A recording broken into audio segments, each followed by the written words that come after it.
Our specialty is croissants. We do sweet, savory, we also shape them into danishes, and then a classic French baguette. I think that we were originally here to talk about cookies, but suddenly I want to talk about other things.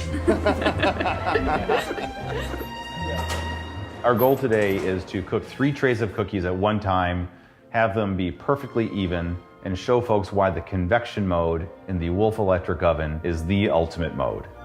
Convection is the secret to pastry, and the reason is because the heat isn't radiating from the bottom. So the bottom of your pan isn't getting hot first, baking the cookie on top second.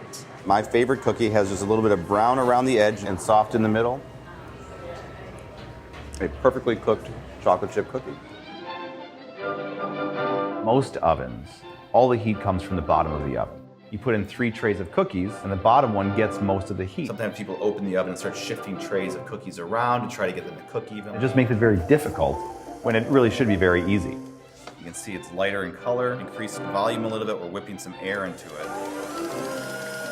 There's a reason that we make a lot of chocolate chip cookies. They're pretty easy and they make people happy. Of course, the more that you scrape off the beater, the less that you get to eat ahead of time. There's dual convection in all of our ovens. The heat is produced in the back of the oven, and then those fans come on, drawing that hot air over the heating elements and mixing it around immediately. Well, we're gonna pop these in the fridge for about 25 minutes or so, and after that we'll put them in the oven. The idea is that I can do 3 trays of cookies at the same time, and they all come out exactly the same without having to shift the trays around. They should be done now, and they look beautiful. The convection mode is going to let you have your cookie recipe come out exactly the way that you want it every time. Nice brown around the edge, crisp on the outside, soft in the middle. That is a perfect cookie.